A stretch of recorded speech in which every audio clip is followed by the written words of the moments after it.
ginagawa nating malungkot, ginagawa nating miserable, ginagawa nating kawawa ang ating mga sarili. Dahil sa ating pag-iisip, pero ang tanong, yan ba ang kagustuhan ng Diyos? Gusto ba ng Diyos na palagi kang malungkot at miserable sa iyong buhay? Alam natin ang sagot dyan. God is good. Sobra-sobra. Gusto ng Diyos na tayo'y palaging masaya. Gusto ng Diyos na tayo ay palaging payapa. Kahit na nagkasala tayo na paulit-ulit sa Kanya, hindi niya inaalala yung ating pagkakamali. Kahit na napakatigas ang ating ulo, pasaway tayo palagi sa Kanya, kinaaawaan niya tayo. Kahit na palagi tayong lumalayo sa Kanya, pinapatawad tayo ng Panginoon. Hindi tayo katulad ng Diyos. Ang palaging iniisip ng Diyos ay kung gaano niya tayo kamahal, kung paano niya tayo ililigtas, at kung paano niya tayo pagpapalain. Pero tayong mga tao, ang tigas ng ulo natin. Palagi nating pinapahirapan ang ating sarili na hindi naman dapat. That is the problem with us, my dear friends.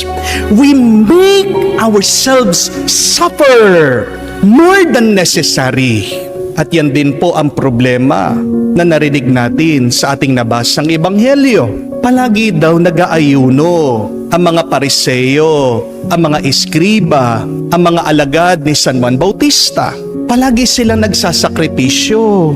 Palagi nilang ginugutom, pinapahirapan ang kanilang mga katawan.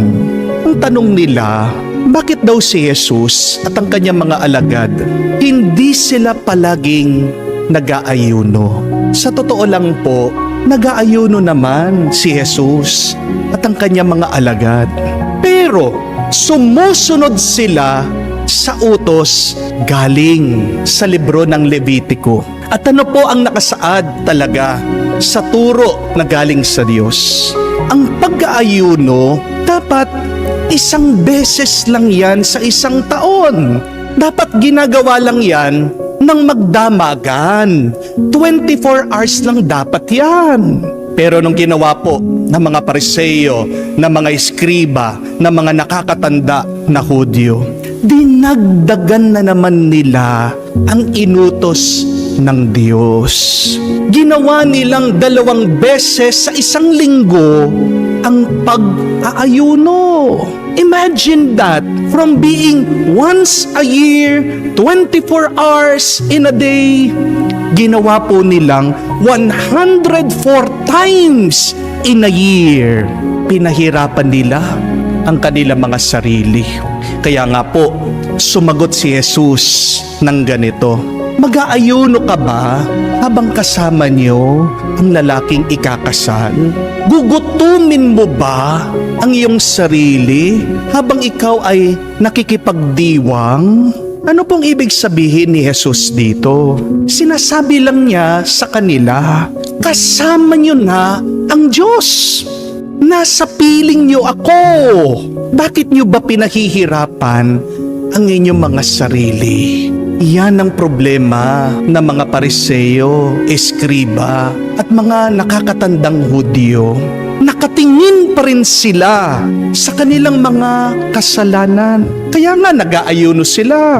Pero pinapaalala ng ating Panginoon sa atin, tingnan nyo naman ako. Pansinin nyo naman ang pagmamahal ng Diyos. Manatili lang kayo sa presensya ng Diyos at gagaan, sasaya ang inyong buhay.